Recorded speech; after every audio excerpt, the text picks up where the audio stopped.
यहीं पर आश्रम के स्टूडियो में एक डिजी बॉक्स, एक ऐसा यंत्र है जिसके द्वारा हम साउंड की जो ट्रैवलिंग का जो मोड है, जब जैसे माइक से हमने बोला इस मॉनिटर में गया, माइक से एम्पलीफायर के थ्रू उस स्पीकर तक गया, तो अगर हम वाया डिजी बॉक्स थोड़ा सा मॉड्यूलेट करें तो यहाँ मुझे जल्दी सुनाई पड़ेगा और वहाँ पर वो देर से पहुँचेगा।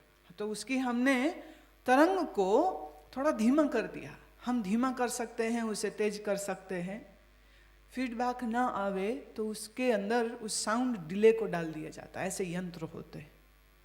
लेकिन जब आप सामने इस प्रकार बैठे हों, तुमने महसूस किया होगा कि अक्सर जब हम यहाँ बैठते हैं, थोड़ा हॉल में साउंड एक्यूस्टिक्स उतने अच्छे नहीं हैं जिस समय बना था। तो किसी इंजीनियर का शायद परामर्श, कंसल्टेंसी हम लोग नहीं लिए थे, तो it is difficult to manage the sound. अब कई दफ़े तुम लोग और कई लोग सोचते हैं ठीक तो आ रही है आवाज़, गुरु माँ क्या करा रहे हैं, मतलब व्हाट डज शी वांट। हमारे इन कानों की ट्रेनिंग इतनी अच्छी हो चुकी है कि छोटी से छोटी हरारत, छोटी से छोटी वाइब्रेशन, छोटी से छोटी हमिंग को हम पकड़ रहे होते।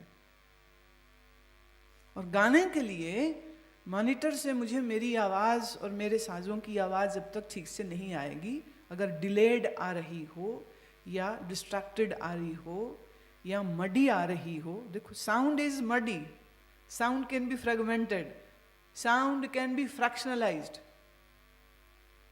अब ये इतनी बारीकी में जिसके कान चल रहे हों तो थोड़ा वक्त ठीक करो, इसको अभी और थोड़ा ठीक करो, इसको थोड़ा और अभी ठीक करो। पर ईश्वर के बने इस साउंड बॉक्स, ये जो तुम्हारे गले में होता है और तुम्हारे कानों में ये जो रिसीवर का सिस्टम लगा है, ये इतना बारीक है कि इसी की रेप्लिकेशन साइंटिस्टों ने बाहर एम्पलीफायर्स और मॉनिटर्स में करी। नियम वही चालू है, नियम वही लागू होते हैं। कितना इंटेलिजेंट है यह प्रकृति का विधान, कितनी बारीकी और कितनी दूर तक जाते हैं। खैर, जो ध्वनि आप सुनते हैं, जिस समय मैंने ध्वनि बोली उसी क्षण यहाँ पर खत्म हो गई ध्वनि, पर उसकी तरंग तुम्हारे तक पहुँची, तुम्हारे कान तक आई। कान से जो नसें दिमाग तक जा रही हैं वो उस न्यूरॉन के माध्यम से उसका मैसेज दिमाग तक ले जाते हैं और फिर दिमाग उसको समझता है कि क्या कहा गया, क्या बोला गया। तो जो हम अक्षर बोलते हैं, ये अक्षर भी क्षर हैं, पर जो अक्षर ब्रह्म है उसका क्षर कभी नहीं होता। Are you getting what I am saying? जो अक्षर हम जीवा से बोल रहे हैं इसका तो क्षर अर्थात नाश है, पर जो अक्षर ब्रह्म है उसका कभी क्षरण, उसका कभी नाश नहीं होता है। तो जिसका कभी नाश ना हो, ऐसे परम अक्षर को ही हम ब्रह्म कहते हैं। अच्छा, ये ब्रह्म कैसा है? तो बोले सत्य है, चैतन्य है, आनंद है, व्यापक है। ये ब्रह्म शब्द की फिर आगे विस्तृत व्याख्या हो गई। अब जीव क्या है, जीव कौन है? तो उसके लिए कह रहे हैं कि अपने ही जैसा स्वरूप है, ब्रह्म के जैसा ही जिसका स्वरूप है उसी का नाम जीव है, जिसे हम अध्यात्म भी कहते। यह जीव भी चैतन्य है। भूतों के भावों को जो उत्पन्न करे, शास्त्र विदित यज्ञ दान होम जो कर्म हैं, जो ये शास्त्र विदित ये जो भावनाएं उठती हैं और शास्त्र विदित ये जो क्रियाएं होती हैं तुम्हारे शरीर और मन में, इन्हीं को हम कर्म कहते। कर्म किसको कहेंगे? शास्त्र विहित और भूतों के द्वारा जो तरंगें जगी। देखिए, दो चीजें यहां आ रही हैं। एक वो कर्म जिसकी अनुमति शास्त्र देता है, पर फिर बहुत से कर्म तो तुम्हारे ऐसे होते हैं जिसकी आज्ञा शास्त्र देता ही नहीं। चुगली खाना, निंदा करना, बड़ाई करना, मान करना, इसकी क्या आदेश आज्ञा आपको शास्त्र देता ना। तुम्हारे इन पंचभूतों के बने हुए शरीर, इंद्रिय और मन में ये जो तरंगे उठती रहती हैं, अलग अलग भावनाएं उठती रहती हैं, इन भावनाओं के द्वारा प्रेरित जो जो क्रियाएं तुम करते हो उन्हीं को हम कर्म कहते हैं। कर्म छोटी बात नहीं है। एक आदमी उठा, उसने उठ के थप्पड़ मार दिया। बोले थप्पड़ क्यों मारा? भाई उसके मन में कोई तो तरंग आई होगी ना, जो उसके हाथ में भी तरंग आ गई। कर्म कैसे होता है? कर्म तब होता है जब तुम्हारे मन में या इंद्रिय में या शरीर में तरंग कोई उठी। पेट में एक तरंग उठी, भूख, और इस भूख ने तुम्हारे मन में इच्छा जगाई कि कुछ भोजन हो, तो हाथ पैर चले उठे, बाजार से कुछ खरीदा या घर की रसोई में गए, सामान निकाला, सब्जी बनाई, दाल बनाई, आटा गूंदा।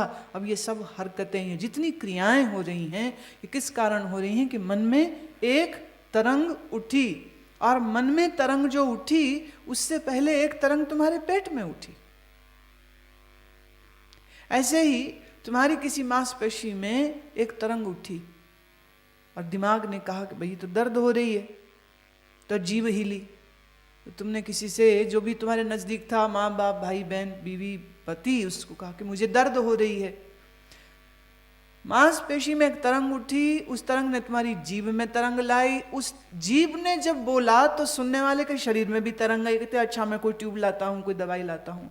तो वो उठ के केमिस्ट शॉप तक चला गया, डॉक्टर तक चला गया और बाजार से दवा ला करके वो तुम्हें दे रहा है। तो ये सारी एक्टिविटी का मूल क्या है? That one wave which rose in your muscles. एक क्रैम्प, एक तरंग जो तुम्हारे शरीर में उठी, उस एक तरंग ने दिमाग को हिलाया, जीभ को हिलाया, आसपास बैठे किसी इंसान को हिलाया।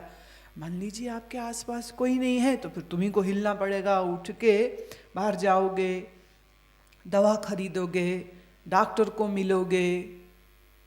तो कर्म क्या है? मन, इंद्रिय, शरीर में जब तरंग उठती है तो उस तरंग के कारण प्रतिक्रिया रूप जो कर्म, जो क्रिया हुई, उसी को हम कर्म कहते हैं। एक तो कर्म ये है, और दूसरा जिन कर्मों की अनुमति शास्त्र हमें देता है, होम करो, दान करो, यज्ञ करो, साधु, ब्राह्मण, गुरु का आदर करो, सेवा करो, माता पिता का आदर करो, सेवा करो। अब ये सब ऐसे कर्म हैं जिनका आदेश शास्त्रों ने हमें दिया। तो कर्म की जो संज्ञा है वो क्या है? एक जो भूतों के भावों के द्वारा हो, दूसरा जो शास्त्रों के द्वारा प्रेरित करने पर आप करें, उन्हीं को हम कर्म कहते हैं। अधिभूतम क्षरो भावः पुरसश्च आदिदैवतम अधियज्ञो अहमेवात्र देहे देहव्रतां वरः। उत्पत्ति विनाश धर्म वाले सब पदार्थ अधिभूत हैं और हिरण्यमय पुरुष अधिदेव है। और हे देहधारियों में श्रेष्ठ अर्जुन, इस शरीर में मैं वासुदेव ही विष्णु रूप से अधियज्ञ हूं। भगवान कह रहे हैं कि पंचभूत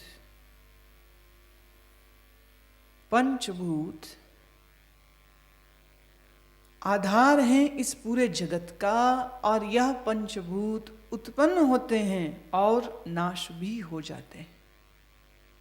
पंचभूत हैं पृथ्वी, जल, अग्नि, वायु और आकाश। इन पंचभूतों का उपज कहाँ से हुई? पंच तन मात्राओं से। इन पंच तन मात्राओं में से भूतों की उत्पत्ति कैसे हो गई? बोले इन पंच तन मात्राओं की उत्पत्ति भी महतत्व से होती है। महतत्व क्या है? दी मैक्रोकॉस्मिक माइंड, समष्टि मन को ही हम महतत्व कहते हैं। इस समष्टि मन के अंदर से निकली पंच तन मात्राएं और पंच तन मात्राएं से निकले पंचभूत। अब तन मात्रा मतलब क्या है? भूतों का जो सूक्ष्म रूप है, इस पृथ्वी जल अग्नि वायु का जो सूक्ष्म रूप है उसी को हम तन मात्रा कहते हैं। और ये तन मात्राएं कहाँ से निकली? ये महातत्व से निकली। महातत्व कहाँ से निकला? बोले ये समष्टि अहंकार से निकला।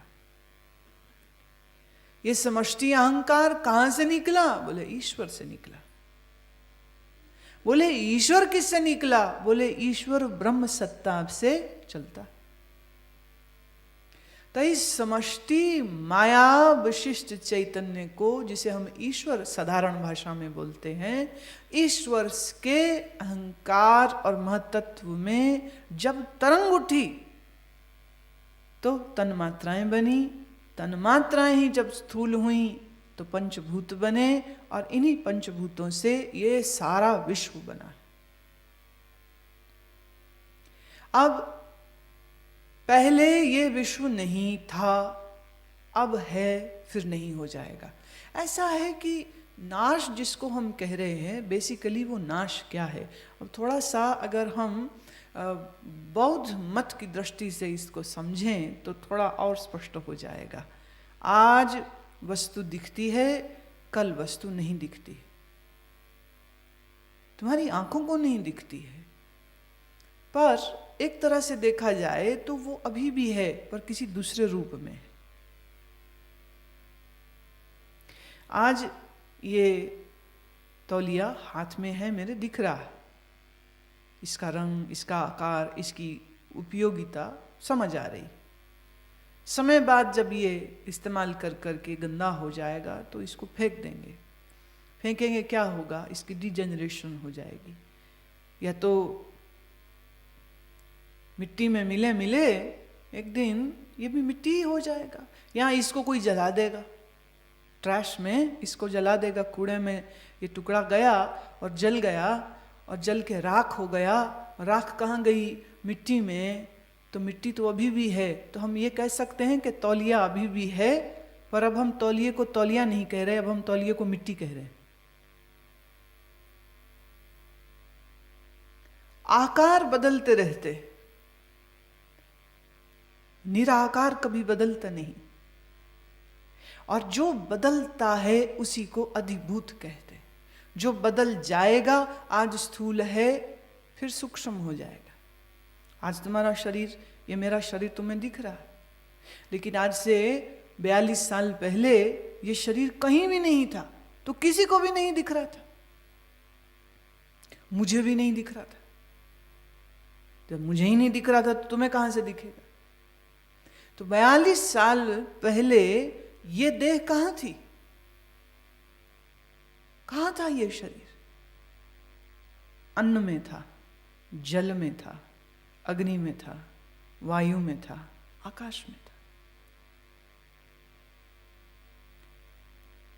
पिता और माता ने जिस अन्न को खाया, जिस वायु में श्वास ली, जिस अग्नि से उन्होंने अपने भोजन को पकाया और उनके शरीरों का संरक्षण होता रहा, इन पंचभूतों के द्वारा मेंटेन्ड उनके शरीरों में वीर्य और अंडकोश में जब अंडा बना और जब उनका आपस में मिलाप हुआ तो शरीर का सृजन हुआ।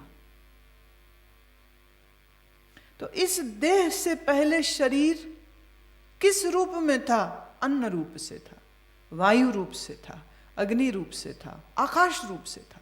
आज ये शरीर ने एक आकार लिया, एक फॉर्म बन गया, अब ये दिख रहा है। फिर कुछ समय बाद ये शरीर से जब प्राण निकल जाएगा तो फिर ये शरीर जलाया जाएगा, राख होगा। राख को क्या करोगे? राख को तुम जल में बहा दोगे या धरती में डाल दोगे। तो दोनों ही तरह से जिस तत्वों से यह शरीर बना था, उन्हीं तत्वों में यह शरीर पुनः फिर से मिल जाता है। यही संसार है। जब तक तुमने अन्न खाया नहीं, अन्न थाली में पड़ा है या खेत में उगा है, अगर गहरी दृष्टि से देखा जाए तो वो खेत में उगा हुआ अन्न भी तुम ही हो, वो थाली में पकी हुई रोटी भी तुम ही हो, वो जिसको गूंधा जा रहा है वो आटा भी तुम ही हो। जब वो रोटी तुम्हारे शरीर में जाकर शरीर का हिस्सा हुई तब भी वो जिसे तुम मैं कह रहे हो, तुम सिर्फ इतने हिस्से को मैं कहते हो, बाकी को तुम छोड़ देते हो। फिर इसी शरीर में अन्न का जो सार भाग है वो शरीर ने ले लिया, छोटी आंत बड़ी आंत ने सारे न्यूट्रिएंट्स को एक्सट्रैक्ट कर लिया, और जो कुछ वेस्ट मटेरियल था उसको कोलन और रेक्टम और एनस के मार्ग से शरीर ने बाहर फेंक दिया। अब जिस फीसिस को, जिस विष्ठा को, जिस मल का त्याग आपने शरीर से किया वो कहाँ गया? वो फिर धरती में गया। It is a cycle.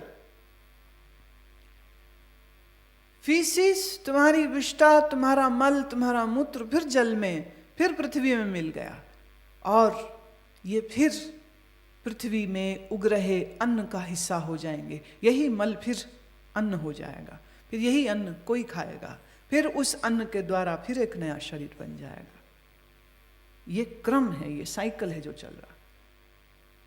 तुम कैसे कह सकते हो कि तुम बिल्कुल अलग थलग इस दुनिया में रह रहे हो, तुम्हारा किसी से कोई लेन देन नहीं? खेत में उगे हुए उन गेहूं की बालियों से भी तुम्हारा संबंध है, और ये गेहूं की बालियों को पका रहा है सूर्य देवता, तो उस सूर्य से भी तुम्हारा संबंध है। इस खेत की बालियों को जिस जल ने सींचा उन बादलों से भी तुम्हारा संबंध है, और बादलों और सूर्य के द्वारा जब बालियां पक गईं, गेहूं बन गया, वो गेहूं से भी तुम्हारा संबंध है। वो गेहूं को जिस किसान ने उगाया उस किसान से भी तुम्हारा संबंध है। उस किसान ने उसे बेचा, उस रिटेलर आड़ती के साथ भी तुम्हारा संबंध है। वो उठ के तुम्हारे पड़ोस के दुकान तक आया, उस दुकानदार से भी तुम्हारा संबंध है। उसने अपने हाथों से उठा के तोल के तुम्हें दिया, तुम घर लाए, तुमने उससे गूंधा और खाया, और वो अन्न अब तुम्हारे शरीर का हिस्सा बना। तुम कहते हो ये शरीर में, बाकी सब क्या है? बादलों से भी तुम्हारा उतना ही रिश्ता है, सूर्य से भी तुम्हारा उतना ही गहरा रिश्ता है जितना तुम्हारा इस देह के साथ रिश्ता है। लेकिन अज्ञान के कारण मनुष्य सिर्फ अपने इस शरीर को तो मैं जानता है, और इस शरीर के बाहर और इस शरीर से अलग और सब चीजों को वह, तू और इदम कह देता है। जिसकी उत्पत्ति होती है और जिसका नाश होता है उसको कहते हैं अधिभूत।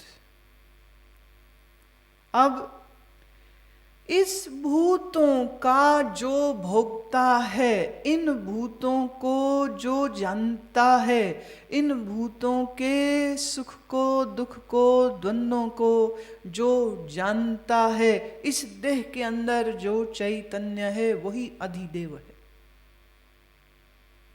वह जीव ही अधिदेव है। वह चैतन्य है, वह जागृत है, और इस शरीर और मन के द्वारा मिल रहे सभी सुखों और दुखों को जो अनुभव भी करता है और जो उसका साक्षी भी है, उसी को कहते हैं अधिदेव। अधिदेव किसको कहते हैं? यह चैतन्य जीव ही अधिदेव है। अधियज्ञ, अधियज्ञो हम मेवात्र, मैं ही अधियज्ञ हूं। कैसे? उस अधियज्ञ, उस ब्रह्म का बोध कैसे हो? तो उसकी एक प्रक्रिया देते। प्रक्रिया क्या है? अधियज्ञ। कभी यज्ञ होता देखा तुमने? वेदी होती है, द्रव्य होता है जो उसमें डाला जाता है, अग्नि होती है, ईंधन होता है, लकड़ियां होती हैं, सामग्री होती है, अग्नि जलाई जाती है, धुआं उसमें से निकलता है, मंत्र पढ़े जाते हैं। भगवान ने ये कहा है मैं ही अधियज्ञ हूं। कैसे?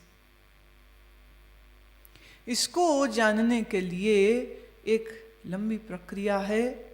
उस प्रक्रिया से जो कोई गुजर जाएगा वह इस अधियज्ञ ब्रह्म कृष्ण को जान जाएगा। जो अक्षर ब्रह्म है वही कृष्ण है, या जो इसका नाश नहीं होता है वही ब्रह्म है, इतना भर सुन लेने से ब्रह्म का बोध थोड़े हो जाता है। इतना भी आसान नहीं। इस प्रकार सुनने से सिर्फ शब्दों का एक खजाना तुम्हारे पास आ जाता है। और शब्द सिर्फ शब्द होते हैं, शब्दों में प्राण नहीं होते। आप एक कागज पर लिख दो अग्नि, कागज जलेगा नहीं। तुम एक कागज पर लिख दो पानी, ये लिखे हुए अक्षर उस कागज को गलाएंगे नहीं। तुम कागज पर लिख दो मिश्री और अपनी जीभ पे रख लो, मुंह मीठा नहीं होगा। ऐसे ही जो अविनाशी है, जिसका अक्षर नहीं होता, वो ही ब्रह्म है, इतना भर सुन लेने से ब्रह्म का बोध नहीं होता। कृष्ण कहते हैं मैं ही अधियज्ञ हूं। अब मैं अधियज्ञ हूं, इस बात को समझने के लिए एक प्रक्रिया है, और वो प्रक्रिया ये है कि आप अपने इस शरीर मन प्राण में एक यज्ञ का अनुष्ठान करो। एक यज्ञ करना, यज्ञ की तो बात कर रहे हैं। अधियज्ञ, यज्ञ का आधार मैं हूं। कैसे? यज्ञ के आधार को कैसे जाना जावे? तो उसके लिए वैराग्य का ईंधन होना चाहिए। डिस्पैशन, डिअटैचमेंट इज द फॉडर, ईंधन, वो जो लकड़ी जिससे होम होगा, जिससे यज्ञ होगा। और ये देखते जाना कि तुम्हारे पास क्या क्या सामग्री है और क्या क्या सामग्री नहीं है। वैराग्य का ईंधन हो।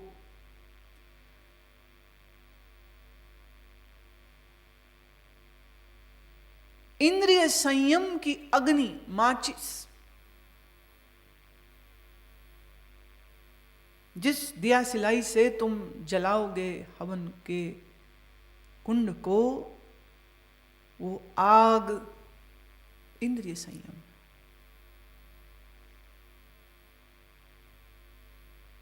इन इंद्रियों के द्वारा जिन जिन विषयों को तुम देखते हो, यह सभी विषय सामग्री हैं, द्रव्य हैं इस यज्ञ में डालने के लिए।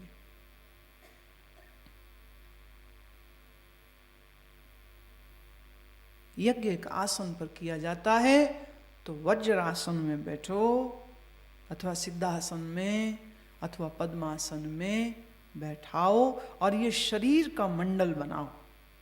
शरीर ही तुम्हारा मंडल है। वज्रासन में शरीर को स्थापित करो, बैठाओ, और फिर वैराग्य के इस ईंधन में इंद्रिय संयम की आग दो, और जब वो जलने लग जावे तो इंद्रिय निग्रह की आहुति उसमें डालो।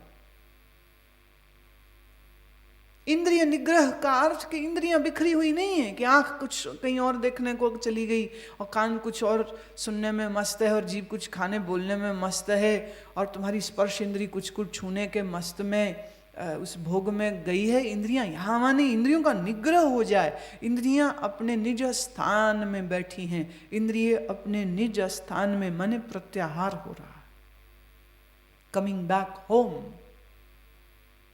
इस वज्रासन में बैठे हुए इन इंद्रियों के निग्रह की आहुति डालो, और फिर यज्ञ में मंत्रों को पढ़ा जाता है, और तुम्हारे इस देह रूपी यज्ञ में मन और प्राण का निग्रह हो जावे। यही योग के मंत्र होंगे, यही इस यज्ञ के मंत्र होंगे। प्राण और मन का निग्रह हो जाना, ये है इस यज्ञ के मंत्र। और जब ये निग्रह होगा, निग्रह का अर्थ क्या है? तुम्हारे देह में मौजूद सुप्त शक्ति को जागृत करे, प्राण को सुषुम्ना में ले जाकर सहस्रार की ओर बढ़ाना, यह है प्राणों का निग्रह।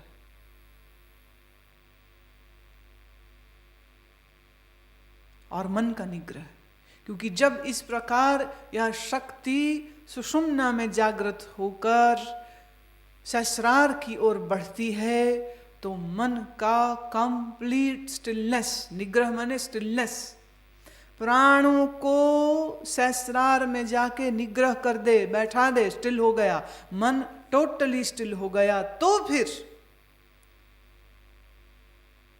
बिना धुएं की यह अग्नि माने तत्व ज्ञान जागृत हो जाएगा।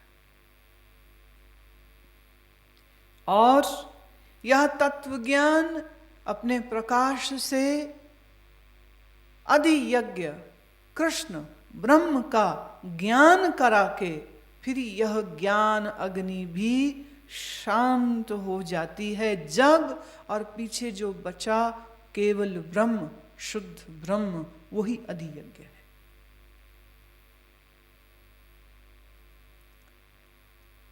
वैराग्य का ईंधन, इंद्रिय संयम की अग्नि, बाहर विषय के सारे द्रव्य को इसमें होम कर दिया, सब होम कर दिया, सब इसी में डाल दिया, आहुति दे दिया। शब्द स्पर्श रूप रस गंध, इन विषयों की आहुति डाल दी इस होम में, इस यज्ञ कुंड में डाल दिया। मन और प्राण का निग्रह किया। प्राण तुम्हारे शरीर में कैसे कार्य करता है, प्राण अपान उदान व्यान समान, इन पांचों प्राणों के चलन का बोध होना चाहिए।